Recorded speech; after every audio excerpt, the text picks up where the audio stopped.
Assalamualaikum warahmatullahi wabarakatuh. Alhamdulillahirrabbilalamin. Saudara sekalian, kita panjatkan puji syukur kehadirat Allah. Pagi dan siang hari ini kita bisa bertemu di sesi kedua ya, kuliah pengantar studi Islam.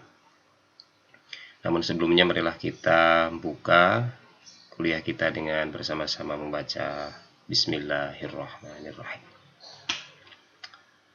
Di pertemuan kedua ini saya akan menyampaikan mengenai pengertian, ruang lingkup, dan tujuan kuliah studi Islam.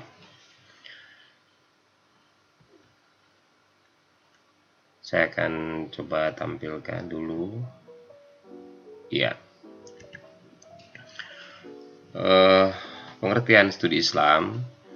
Istilah studi Islam ini, saudara sekalian, ada yang bersumberkan dari Arab, bahasa Arab, ada yang istilah bahasa dari Barat, bahasa Inggris. Istilah dirosah Islamiyah atau Islamic Studies ya. Tentu kedua istilah ini walaupun definisi pengertian kebahasannya sama, yaitu studi secara harfiah, kajian mengenai hal-hal yang berkaitan dengan Islam, namun sudut pandang pendekatannya berbeda-beda antara Barat dan Timur gitu kan. Dan studi Islam yang sedang kita lakukan ini sesungguhnya mencoba melakukan pemaduan antara model pendekatan yang dilakukan oleh sarjana-sarjana Muslim di Timur dan model pendekatan sarjana-sarjana Muslim di Barat. Ini saya kira satu studi yang sangat komprehensif, sehingga belajar mengenai studi Islam ini adalah usaha yang sistematis untuk mengetahui dan memahami serta membahas secara mendalam tentang seluk-beluk atau hal-hal yang berhubungan dengan agama Islam, baik yang berhubungan dengan ajaran, sejarah, maupun praktik-praktik pelaksanaannya secara nyata dalam kehidupan sehari-hari sepanjang sejarah. Jadi betul-betul sangat komprehensif, bukan hanya melihat Islam secara doktriner, tetapi Islam secara lebih luas lagi. Untuk apa kita mempelajari studi Islam? Yang pertama, setidaknya mempelajari studi Islam ini adalah untuk memahami dan mendalami Islam sebagai ajaran, sehingga menjadi pedoman hidup dan dapat mengamalkannya secara benar dan konsekuen. Jadi studi Islam ini dalam tujuan yang pertama berarti kita memahami doktrin-doktrin ajaran Islam ya, yang kemudian ketika kita memahami ajaran-ajaran Islam itu kita gunakan sebagai nilai pedoman kehidupan kita sebagai umat Islam. Karena sebagai agama, Islam memiliki ajaran yang harus kita terus pelajari, ya. Baik dari sumber utamanya maupun dari tafsir-tafsir para ulama, para ilmuwan, para cendekiawan yang memiliki kompetensi di dalam studi Islam ini. Yang kedua adalah tujuannya untuk menjadikan Islam sebagai wacana ilmiah, bahwa Islam dapat dijelaskan dan dipahami dan diterima oleh berbagai kalangan, baik internal maupun eksternal Islam. Jadi tujuan yang kedua ini memposisikan Islam bukan hanya sebagai doktrin, tetapi dia sebagai ilmu. Ya. Maka dia punya objek ilmu, Islam sebagai objek ilmu yang terus dipelajari, baik metode maupun konsep-konsepnya, dan dia akan mengalami dialektika dengan perkembangan keilmuan yang lain. Jadi di dalam tujuan yang kedua ini ingin mempelajari Islam, kemudian bagaimana Islam itu dijelaskan. Mungkin bisa mudah kita menjelaskan Islam kepada umat Islam, tapi tidak mudah kita menjelaskan Islam kepada umat yang lain. Karena bagi umat Islam, kita bisa jelaskan Islam sebagai doktrin. Sementara orang yang tidak percaya dengan doktrin Islam, mereka tidak mau untuk mempelajari Islam. Tapi kalau kita tempatkan Islam sebagai wacana keilmuan, ya kan, dia sebagai objek studi, banyak orang yang berminat tentang Islam. Sehingga orang Barat yang notabene tidak beragama Islam pun mereka mengkaji tentang Islam. Secara keilmuan, orang-orang asing yang jauh dari peradaban Islam, tapi mereka memiliki semangat, niat untuk mempelajari Islam dalam konteks ilmu, mereka lebih mumpuni daripada umat Islam sendiri. Cuma memang mereka tidak memiliki komitmen untuk mengamalkan ajarannya, karena dia menempatkan Islam sebagai ilmu, ya kan? Ya tentu bagi umat Islam kita tidak hanya bicara soal Islam sebagai ilmu, ya. Tapi faktanya juga banyak orang Muslim belajar Islam, pintar Islamnya, tetapi juga tidak mengamalkan ajaran Islam dengan sebaik-baiknya. Karena barangkali menempatkan Islam sebagai ilmu, dia cerdas, dia banyak ilmunya, banyak karyanya, banyak bukunya, tapi pengamalan ajarannya bisa nol, atau setidaknya tidak sebanding dengan ilmu yang dimilikinya. Itu yang kedua. Yang ketiga adalah Islam sebagai agama dan sekaligus sebagai pedoman hidup bisa senantiasa kompatibel dalam menjawab tantangan zaman. Karena dengan melakukan studi Islam, tentu kita akan melihat problem-problem yang dihadapi oleh Islam sebagai agama. Juga kita akan belajar tentang bagaimana Islam dihadapkan dengan perkembangan zaman. Semakin kita pelajari, ya, semakin kita bisa melihat sisi lemah untuk kemudian kita tutupi. Bukan ajaran Islamnya yang lemah, bukan doktrin Islamnya yang lemah, ya kan? Tapi perkembangan zaman yang menuntut Islam untuk terus bernegosiasi, ya, untuk terus bernegosiasi dengan perkembangan zaman. Dan ini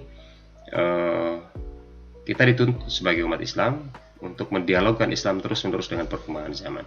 Karenanya maka dalam faktanya banyak sekali gagasan-gagasan tentang Islam yang dilontarkan ke publik, ya, untuk menjawab tantangan zaman. Misalnya berbicara tentang lingkungan hidup. Dulu Islam tidak banyak berbicara tentang lingkungan hidup secara detail. Secara global, ia berbicara bahwa misalnya Allah berfirman dalam Al-Quran, "A'udzubillahi minasyaitonirrajim, dhaharal fasadu fil barri wal bahri bima kasabat aydin nas." Itu juga bisa menjadi acuan normatif tentang lingkungan, bahwa kerusakan di bumi dan di langit itu di daratan dan di lautan itu disebabkan oleh perbuatan manusia. Secara umum Al-Quran sudah mengatakan begitu, itu doktrin utamanya di dalam Al-Quran. Tapi bagaimana dengan perkembangan lingkungan hari ini, ya kan? Kan tidak detail disebutkan. Maka kemudian Islam harus berdialog terus. Bagaimana kita memiliki sumbangsi, ajaran Islam memiliki sumbangsi, berperan di dalam menciptakan lingkungan kehidupan kita, kehidupan manusia yang baik, ya kan? Karena kita tahu bahwa Islam itu adalah rahmatan lil alamin. Ini setidaknya 3 tujuan utama yang ingin kita pelajari di dalam studi Islam ini. Ruang lingkupnya apa? Studi Islam menjadi kerangka umum di dalam mempelajari Islam, ya. Jadi dia menjadi semacam outline gitu ya, outline di dalam mempelajari Islam. Mahasiswa yang diberikan mata kuliah pengantar studi Islam ini, paling tidak dia sejak awal memiliki worldview, outline, bahwa itulah dimensi-dimensi yang akan dipelajari di dalam Islam ini, ya kan? Karena bagaimanapun, walaupun studi Anda misalnya bukan di dalam studi Islam, tapi ada di mata kuliah, ada di prodi-prodi yang ilmu sosial maupun sains misalnya, tapi kita ada di dalam lingkup UIN Sunan Kalijaga Yogyakarta yang memiliki kompetensi di dalam studi Islam yang dengan studi yang lain. Ya, jadi ini menjadi kerangka umum, outline di dalam kita mempelajari Islam, bahwa banyak segi yang yang tidak boleh kita abaikan ketika kita mempelajari Islam. Kedua, ruang lingkupnya adalah studi Islam merupakan disiplin keislaman yang tidak hanya menitik beratkan kajian Islam secara normatif, doktriner, tetapi juga mengkaji Islam sebagai gejala sosial, budaya, dan pemikiran. Ya, jadi kalau kita misalnya dahulu di waktu kita madrasah misalnya, kita belajar Islam fikih misalnya, Islam tauhid, Islam akhlak. Yang disampaikan adalah aspek-aspek normatif doktriner, bahwa ini loh, harus ini menurut ajaran agama, ini halal, ini haram. Itu benar, karena memang itu adalah aspek doktriner di dalam Islam. Tetapi di dalam studi Islam kali ini adalah mengkaji Islam tidak hanya dalam aspek normatif doktriner tadi, tetapi mengkaji Islam sebagai gejala sosial. Gejala sosial itu adalah bahwa Islam ini telah mempengaruhi kehidupan masyarakat dan menimbulkan permasalahan-permasalahan sosial di masyarakat. Baik masalah sosial yang positif maupun yang negatif. Ya kan? Karena kita juga tidak boleh menutup mata bahwa ada problem-problem yang ditimbulkan oleh masyarakat Islam. Baik internal Islam maupun Islam dengan non-Islam. Konflik sosial di beberapa tempat itu juga menjadi gejala sosial. Atau juga kerukunan umat beragama itu juga menjadi gejala sosial. Jadi saya bilang tadi yang negatif maupun yang positif, dan itu menjadi ruang lingkup studi kita. Kemudian budaya Islam itu ketika dia diterima oleh sekelompok masyarakat, oleh seseorang misalnya, dia akan membentuk kebudayaan tertentu. Ya kan, dia sebagai nilai kemudian mempengaruhi, lalu akan diekspresikan, dan ekspresi kehidupan sosial masyarakat yang terus-menerus itu akan melahirkan sebuah kebudayaan, baik yang berasal dari masyarakat Arab Islam maupun kebudayaan yang dibangun di dalam masyarakat lokal tertentu, hasil interaksi antara Islam dengan budaya setempat. Karena kalau sudah berbicara soal budaya, itu adalah hasil cipta karya dan karsa manusia, itu sangat terikat oleh ruang dan waktu di mana mereka tinggal. Contoh misalnya koko misalnya, atau kopiah gitu, kopiah peci hitam gitu. Itu kan budaya yang ada di tempat kita. Koko juga itu budaya yang ada dalam kaitan pakaian. Begitu juga dengan pemikiran, bahwa studi Islam itu juga bicara mengenai pemikiran-pemikiran keislaman, pemikiran-pemikiran keagamaan Islam yang dibangun oleh para tokoh-tokoh muslim. Karena rupanya ketika Islam ditafsirkan oleh seorang tokoh, seorang pemikir muslim, itu akan berbeda dengan Islam yang ditafsirkan oleh pemikir muslim yang lain. Hal apa saja, kajian mengenai Al-Quran, tafsir yang dikarang oleh Pak Quraish Shihab, ya kan, dengan tafsir yang dikarang oleh Profesor Hamka misalnya, itu punya kekhasan tersendiri, dan itu menjadi objek studi atau ruang lingkup studi Islam. Belum lagi pemikiran-pemikiran mengenai fikih, mengenai politik Islam misalnya, mengenai tasawuf dalam Islam, begitu banyak sekali. Sehingga saya bilang ini adalah world view. Jadi belajar studi Islam itu adalah world view bagi mahasiswa untuk memahami Islam, bahwa pilihan yang akan ditentukan oleh seorang mahasiswa untuk mendalami ilmu yang mana, perspektif yang mana, ya kan, objek yang mana, itu kembali kepada masing-masing mahasiswa. Tapi ini semacam menggambarkan sebuah etalase tentang Islam. Ya, studi Islam itu sebagai etalase bagi studi Islam. Ya kan? Oke, kemudian juga ruang lingkup kita ini kajian tidak hanya menitik beratkan kepada materi, tapi juga pada teori, metode, pendekatan.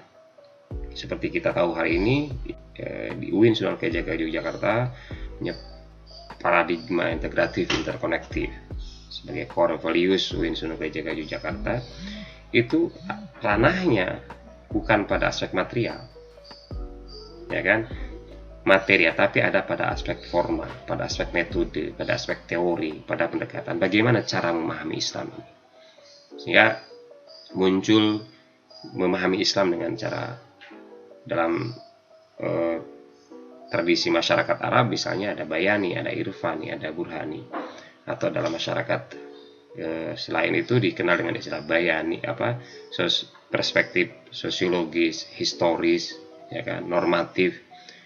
Itu pendekatan dalam studi Islam, termasuk metode-metodenya, ya kan. Nah, ini kira-kira yang akan menjadi ruang lingkup dalam studi Islam ini. Kemudian terakhir saya kira ini adalah tentang objek studi Islam, ya. Yang nanti ini kan objek studi ini akan kita, sebagaimana sudah saya tampilkan di pertemuan yang pertama, di breakdown di dalam RPS kita, walaupun tentu tidak mengcover secara keseluruhan, ya, tetapi setidaknya dari 8 objek studi, dan tentu bisa lebih banyak lagi dari ini, 8 objek studi kita sudah tampilkan di dalam RPS dalam 28 kali pertemuan atau 27 kali pertemuan, karena pertemuan pertama kita gunakan untuk menjelaskan tentang RPS kontrak belajar, atau pertemuan kedua kita masih bicara soal pengertian. Paling tidak di 26 pertemuan kita akan mencoba menjelaskan objek studi Islam ini, ya kan. Yang pertama adalah Islam sebagai wahyu dan kenabian, ya. Itu juga menjadi objek studi, ya kan. Jadi studi Islam itu berbicara tentang Islam sebagai wahyu, mempelajari Al-Quran, ya kan, dan kenabian, mempelajari tentang kenabian di dalam Islam, ya. Karena memang tidak bisa dilepaskan bahwa Islam itu adalah agama wahyu. Kemudian yang kedua adalah ulumul Islam, ilmu-ilmu keislaman, ya. Ketika kita mempelajari Islam sebagai wahyu, hal mana yang di-shoot oleh si pemikir muslim itu, si pengkaji itu, kalau dia kemudian mengkajinya dari aspek teologi yang kita lihat di dalam Quran maupun hadis Nabi dan tradisi kenabian itu, maka akan menjadi ulumul Islam, ilmu-ilmu keislaman. Karena apa yang dipikirkan kemudian disistematisasikan oleh seorang ulama dari mempelajari Islam sebagai wahyu dan kenabian, kemudian akan menjadi ulumul Islam. Ya tentu ketika dia sudah mencapai syarat rukunnya sebagai sebuah ilmu, ya kan? Maka kemudian nanti akan menjadi ulumul Islam, teologi, fikih, tasawuf, ulumul Quran, ulumul hadis, tarbiyah misalnya, ya. Bahkan mungkin dakwah, ini menjadi ulumul Islam, dan itu menjadi objek studi. Betapa luasnya studi Islam ini, ya kan. Ketiga adalah pemikiran-pemikiran tentang Islam, ya. Pemikiran-pemikiran tentang Islam itu memang ada bersinggungan dengan ulumul Islam tadi, ya, tetapi ini terkait dengan tokoh-tokoh muslim tadi yang disampaikan saya di depan, tokoh-tokoh muslim yang memiliki konstruksi berpikir yang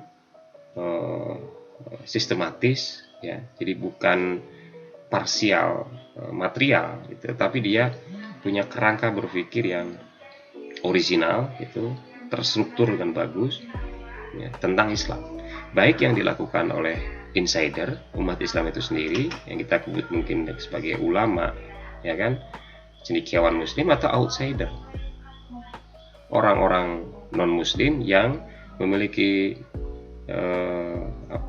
semangat ataupun memiliki program untuk melakukan kajian tentang Islam, ya. Jadi kita bisa melihat misalnya tentang Ignaz Goldziher sebagai orientalis. Itu kan pemikiran tentang Islamnya Ignaz Goldziher. Kita tahu bagaimana posisi orientalis di dalam studi Islam ini.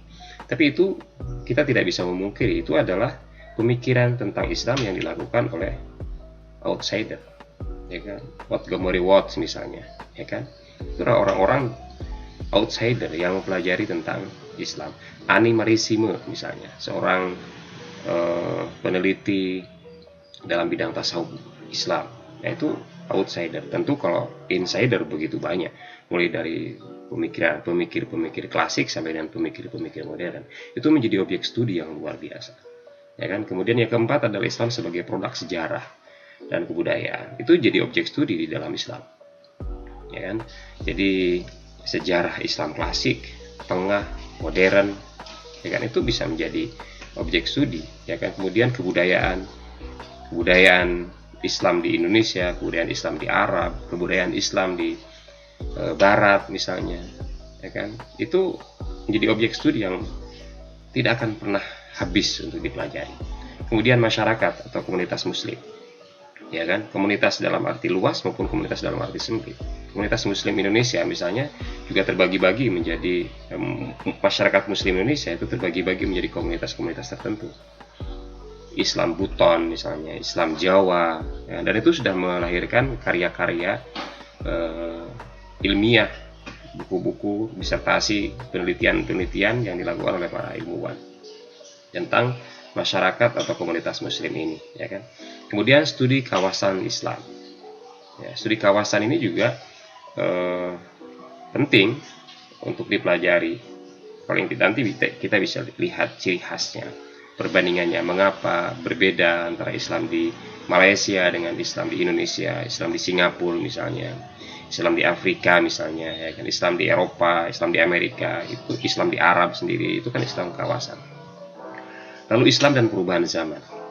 Jadi mempelajari Islam dalam konteks perubahan zaman. Sehingga ada Islam misalnya Islam modern misalnya, seiring dengan bagaimana Islam respon perubahan modern dalam perubahan zaman di era modern misalnya. Di setiap zamannya itu mengalami pergeseran. Jadi Islam Indonesia pada saat awal Islam itu berbeda dengan Islam di era kemerdekaan. Juga berbeda ketika Islam mungkin di era Orde Baru. Islam juga berbeda di era reformasi misalnya. Atau dalam konteks yang lebih global, ya, Islam di era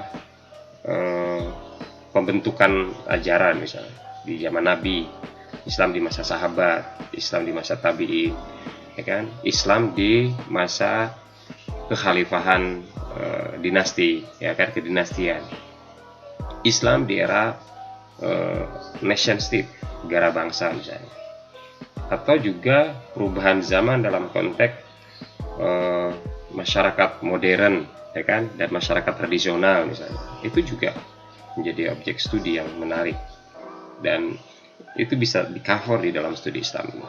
Kemudian yang terakhir adalah objek studi Islam dalam konteks metodologi dan pendekatan dalam mempelajari Islam. Tadi sudah saya singgung di awal bahwa mempelajari Islam itu juga kita bisa mempelajari metodenya dan pendekatannya, ya, karena itu juga sangat penting, dan mempelajari pendekatan tertentu di dalam mempelajari Islam, karena hasilnya akan berbeda tentu, pendekatan sosial, ya kan, humaniora dengan pendekatan normatif doktriner.